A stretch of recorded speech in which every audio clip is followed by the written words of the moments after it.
میں آپ کو ایک بات بتا دوں، علی امین گنڈاپور کے حوالے سے عدم اعتماد کی بات کی جا رہی ہے، عدم اعتماد کی بات کی جا رہی تھی، لیکن میری اسلام آباد میں وفاقی وزراء سے بات ہوئی تو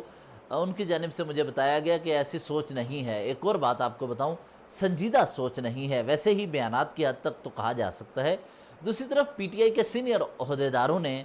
مسلم لیگ نون خیبر پختونخوا کے سینئر حکام سے بات کی تو وہاں پر آپ کو پتہ ہے کہ کشمیر امور کے وزیر جو ہیں امیر مقام ہیں، ان کے فیملی ممبرز ہیں، ان کا سیاسی اثر رسوخ ہے، تو تبدیلی کے بعد ان کو فوائد حاصل ہونے تھے، جس کا ذکر کیا جا رہا ہے کہ ان کو فوائد حاصل ہونے ہیں اگر علی امین نہ رہے۔ تو اس صورت میں ان سے بھی جب پی ٹی آئی کے سینئر ذمہ داران نے بات کی، انہوں نے کہا ہماری کوئی دلچسپی نہیں ہے، ہاں سوشل میڈیا پر یا میڈیا پر آ کر چند بیانات ہمیں نظر آتے ہیں۔ دوسری طرف پارٹی کے اندر یہ بھی رائے ہے کہ علی امین گنڈاپور اس لیے یہ ڈرا رہے ہیں پارٹی عہدیداروں کو کہ تاکہ ان کی اپنی حکومت قائم رہے، اور اگر وہ یہ ڈراتے نہیں ہیں تو اس صورت میں اگر علی امین کو ہٹانے کے لیے پارٹی اقدامات کرتی ہے، یا عمران خان جیسا کہ چند ماہ قبل ہی سوچ چکے ہیں اس حوالے سے، تو علی امین یہ بتا رہے ہیں کہ اگر میں نہیں رہا وزیر اعلیٰ تو پھر پی ٹی آئی کی حکومت چلی جائے گی، تو بہتر ہے کہ مجھے ہی کسی بھی صورت میں وزیر اعلیٰ قبول کرو۔ یہ ایک قسم کا خوف ہے، ہمیشہ خوف کے ذریعے اقتدار حاصل کیا جاتا ہے، اقتدار میں رہا جاتا ہے، اور علی امین گنڈاپور بھی اب یہی کر رہے ہیں۔ آپ دیکھیں نا، علی امین گنڈاپور کہہ رہے ہیں کہ اگر میری حکومت گئی تو اس کا مطلب ہے پی ٹی آئی کی حکومت نہیں رہے گی خیبر پختونخوا میں، یہ خوف کے ذریعے پارٹی ارکان کو بتایا جا رہا ہے۔ دوسری طرف علی امین گنڈاپور نے معاشی ایمرجنسی کا کہا، اور یہ پلان کے پی ہاؤس میں تیار ہوا، صاحبزادہ حامد رضا، علی امین گنڈاپور، شبلی فراز، عمر ایوب خان اور دیگر عہدیدار وہاں ان کے ساتھ تھے۔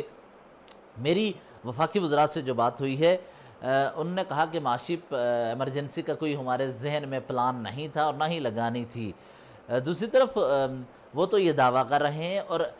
سنجیدہ حلقے جو طاقتور حلقے ہیں وہ یہ سمجھتے ہیں کہ پی ٹی آئی کو ان کا حصہ دیا جائے، لیکن پی ٹی آئی کے سینئر رہنما آپس میں اتنے لڑ رہے ہیں، عمران خان کے کبھی یزید سے متعلق بیان، کبھی واشنگٹن میں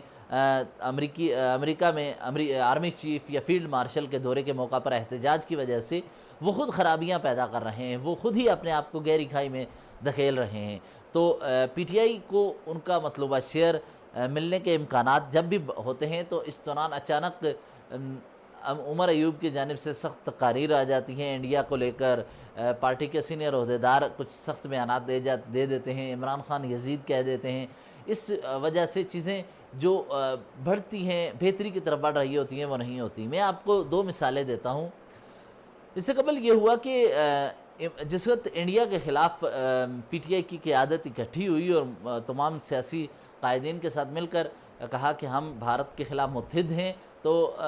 عمران خان کی بہنوں کو بھی اڈیالہ ملاقات کی اجازت دے دی اور کہا کہ چلیں ٹھیک ہے، ملک کے لیے تو اکٹھے ہوتے ہیں یہ لوگ۔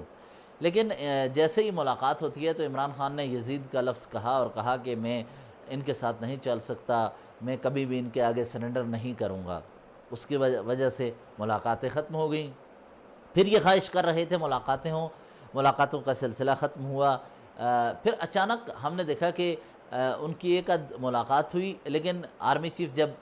گئے ٹرمپ سے ملاقات کے لیے امریکہ، تو بتایا جا رہا ہے کہ پی ٹی آئی کے عہدیدار جس طرح سے وہاں زبان استعمال کر رہے تھے، اس کی وجہ سے بھی پی ٹی آئی کی ملاقاتوں میں مشکلات پیدا ہوئیں، اور ان کی اس وجہ سے بھی ملاقات کے اب امکانات نہیں ہیں، اور وہاں جو انہوں نے تقاریر کی، وہ جو پروٹیسٹ کیا، اس کی وجہ سے بھی اب ملاقاتیں شاید چند ہفتے کے لیے نہ ہوں۔ پی ٹی آئی کو سمجھنا چاہیے کہ اگر وہ سیاسی جماعت کے طور پر کوشاں رہتی ہے، پی ٹی آئی سنجیدہ حلقے یہ سمجھتے ہیں، تو ان کے لیے کوئی ریلیف کا بندوبست ہو سکتا ہے، لیکن پی ٹی آئی کے خود رہنما ایسا نہیں کرنے دے رہے، اور پی ٹی آئی کے اپنے رہنما بھی یہ سمجھتے ہیں کہ اب انہیں سنجیدگی سے بیٹھ کر مذاکرات کی طرف آنا چاہیے۔